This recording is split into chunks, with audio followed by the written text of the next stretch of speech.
As I mentioned earlier, this is considered low Sunday. Low attendance, maybe pastors are feeling exhausted and kind of low.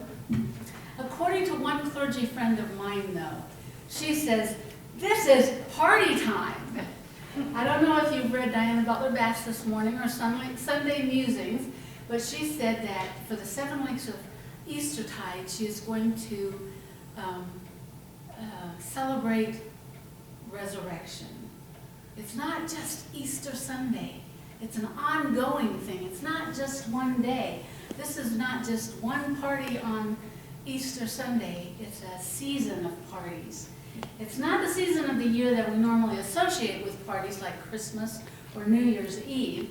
We're not celebrating weddings or retirements or birthdays or anniversaries. But Eastertide Resurrection Sunday is an ongoing thing. In the lives of the followers of Christ, this is the party season. This was a time so long ago when people said their loudest, sternest, and clearest no's to God. And God said yes in return. At Golgotha, people did say their best no to God with great forcefulness. And yet on the first day of the week, at early dawn, God, with great forcefulness, said yes. And no one expected that. We know that Pilate said no in his hall of judgment, hastily washing his hands. The Roman army said no with its bloody public execution. The custom of the day said no with its borrowed grave, sealed with a huge stone rolled in front of it. The women who came to the grave came with a sad no, expecting to embalm the body. Peter and John had gone away, given up, withdrawn, denied Jesus, saying no with their fear. The two on the Emmaus road said no and left town. They left the garden. They left the grave. They had hope. They had hope that Jesus was the one. And yet they left town disappointed with no on their lips. In the upper room, the rest of the disciples gathered, hiding out in fear and grief. Jesus was gone.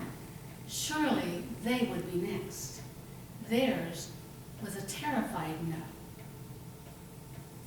So it seems unanimously among foe and friends alike, the word of the hour was no. So that when God's yes happened, no one was sitting by the graveside. No one was standing by the rock or even hiding nearby in the bushes. God, as God often does, came up on their blind side. Hope slipped in and surprised them. You know, it's no wonder that Easter is the high water mark of the Christian year. It's no wonder that churches are crowded on Easter Sunday. What a reason to celebrate. What a party. And look at the guest list. God is so extravagant to invite everybody to the party.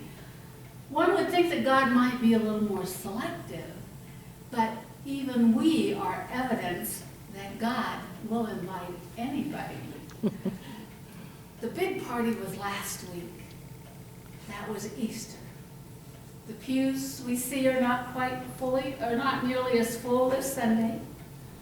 Resurrection, the party day, has come and gone. Have you ever been late for a party? If we're late, sometimes we miss out on some of the fun.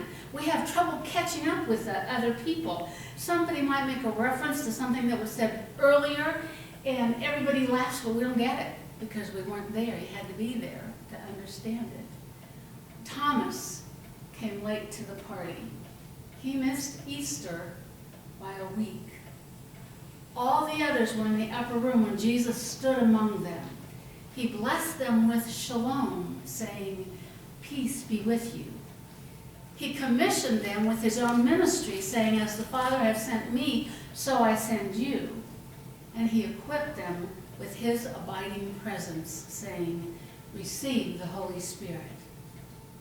They really had a party, but Thomas missed it because he wasn't there. Nobody knows where Thomas was. We're not told in the scriptures. We only know where he was not. Thomas was not locked up in fear with the other disciples in that upper room. Now, we admit that there is a tendency to berate Thomas for being absent that day. We berate Thomas because he represents all those people that we think should be present but aren't. We berate him because when he was told about the resurrection, he refused to believe it. And we consider that incredible. We've read the story. We know the story. Why wouldn't Thomas believe what the others told him? But you know, Thomas really wasn't all that much different than the other disciples, because when the women came to tell them what had happened to Jesus, they thought that was nonsense. And the women weren't believed. So Thomas wasn't all that different. There's very little we know about Thomas, except we know he was called the twin. We know he's listed in the middle of the 12 disciples in all 4 Gospels, and we don't know if that means that he was always in the middle of things, or if he was neither the strongest nor the weakest of the 12. We just don't know, but he's there in the middle. His interactions with others give us some clue to what Thomas was like. When Jesus set his face toward Jerusalem, all of the disciples attempted to dissuade Jesus from going in to the lion's den in the city. Everyone except Thomas. It was Thomas who said, "Let us go along with the teacher so that we may die with him." You find that in John 11:16. Now, is this a statement of sad resignation or a statement of loyal commitment? Since we don't have a recording of Thomas's voice, we can't discern his inflection and his emphasis. If he was expressing loyal commitment to Jesus, he later abandoned that commitment because he, like the rest, scattered in the face of Jesus' execution. During that last meal that Jesus ate with his disciples, Jesus told them that he was going away and that they knew the way to go where he was going. Well, maybe the rest of them knew the way, but Thomas didn't, and he was willing to admit it. He admitted that he didn't have the foggiest idea where Jesus was going, much less how to get there. Because Thomas was a person who raised tough questions, the kind that made everyone around him squirm a little bit because no one actually knew the answers. Thomas refused to silence the integrity of his mind. Faith and reason were joined together. This type of integrity is essential for emotional, mental, physical, and spiritual health. There are plenty of folks today who clearly say that when it comes to matters of religion, matters of faith, don't think, just believe. For Thomas, faith was a matter of both the heart and the head. Failure to integrate faith and reason was a breach of integrity for Thomas. Now, Boris Pasternak in Dr. Zhivago wrote, quote, "Your health is bound to be affected if day after day you say the opposite of what you feel, if you grovel before what you dislike and rejoice at what brings nothing but misfortune. Our nervous system isn't just a fiction. It's a part of our physical body. Our souls exist inside us like the teeth in our mouths. It can't be violated forever with impunity." Unquote. I think it's very sad when a person is dishonest with themselves and with others by struggling to separate their faith and their reason. I remember for myself when I finally started taking classes at Kansas Wesleyan and realized I didn't have to hang my brain at the door when I walked into the church. It was so refreshing to me to recognize that. When we seek to please others by saying we believe what we don't believe, and when we act on a faith in which we are not truly convicted, health is ruined, physically and spiritually. Now, in the last couple of years, I've read stories about folks who were told what to believe without question. No questions were allowed.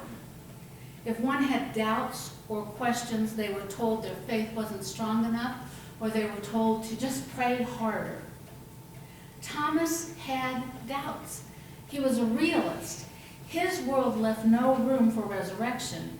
When a person was dead, that person was dead. He'd seen Jesus die, and he wasn't going to settle for any hearsay comments or secondhand faith.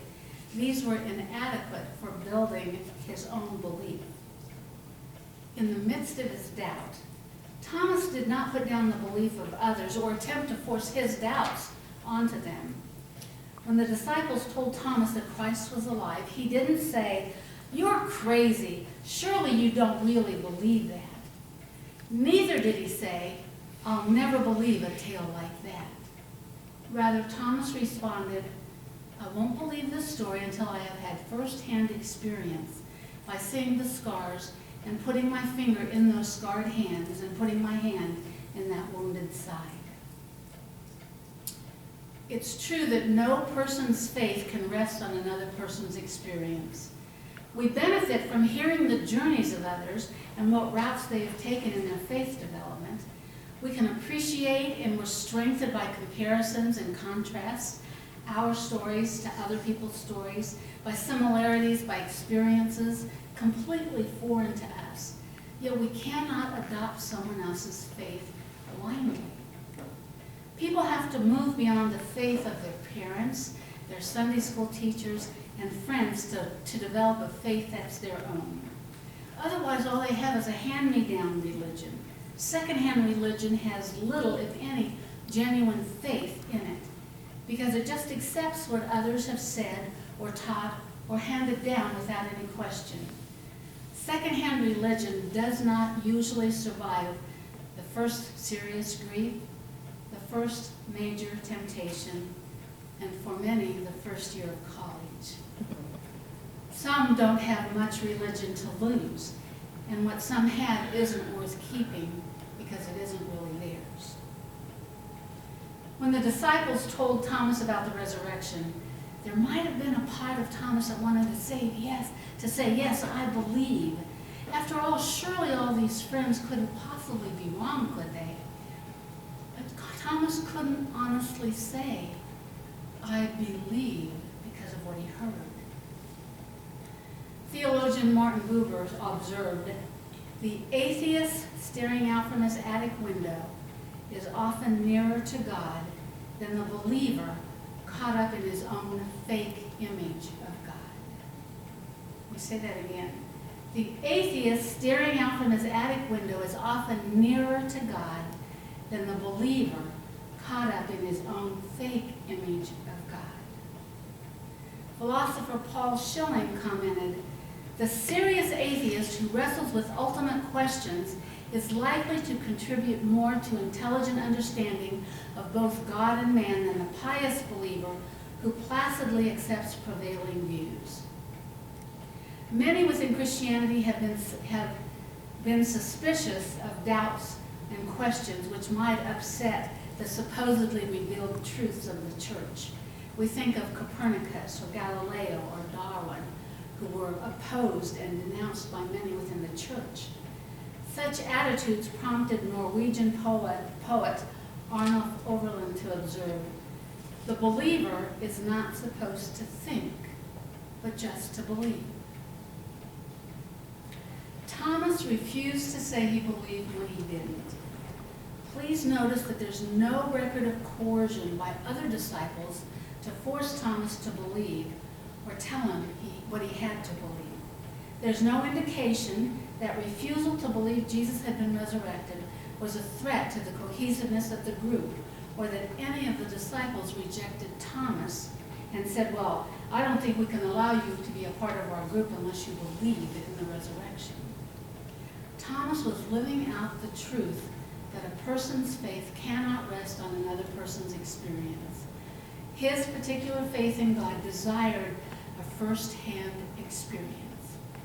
This understanding caused another Thomas, Reverend Thomas Carlyle, many years later to comment about his own congregation. He said, what this parish needs is what every parish needs, a person who knows God at more than a second-hand level. Thomas had been straightforward with his observations and his honest doubt. He wanted first-hand proof of the resurrection, like his peers had had. I wonder what his immediate reaction was a week later when Jesus appeared with the disciples and invited Thomas to touch his scars. Maybe Thomas said, "How did you know I said that?" Suddenly, Thomas no longer needed any proof. He had it. Without touching Jesus at all, Thomas exclaimed, "My Lord and my God." Thomas now believed. Thomas had come late to the party, but he caught up in a hurry. "My Lord" would have been a sufficient address for Jesus, a magnificent address, really. But Thomas spoke to Jesus as Israel spoke to Yahweh, "My Lord and my God." And you know, these were the last words of a disciple recorded in the Gospel according to John. Thomas had said all there was to say. You know, Thomas is usually referred to as Doubting Thomas. I wonder why his leap of faith expressed in his confession and his commitment to Jesus has not been given equal time. Why hasn't he also been called Believing Thomas? Doubting Thomas who became Believing Thomas. There's more to him than doubt. In the presence of Christ, Thomas's faith was made whole. Seeing was not just believing. Commitment came from verified proof. Doubt dissolved and assurance emerged. His confession was a statement of fact, a statement of his faith. This kind of faith begins with honesty. Everything is out on the table. Faith and reason begin to work together. No questions are dodged. No convictions are silenced. If doubts arise, so be it. Doubt can be beneficial. Someone, anonymous, once said, "Doubt is the mother of faith."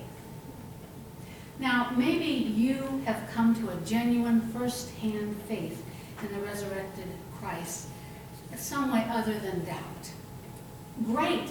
Celebrate, especially right now in the season of celebration. Maybe Mary Magdalene or Peter or Paul or some other biblical character was a model for you, the model for how you came to the faith, your own faith. And I claim Paul. That's my reference for my faith.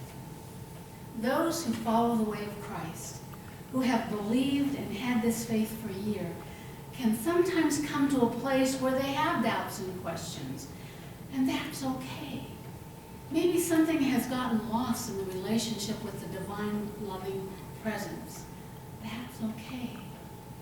Sometimes people are struggling with reconciling their faith and their reason. And if so, I commend to them Thomas. Thomas, the patron saint for all of us who come late to the party, for all of us who have questions and doubts, no matter where we are on the Christian journey, because still we come, and still the divine is present with us in all ways, in all things. Amen.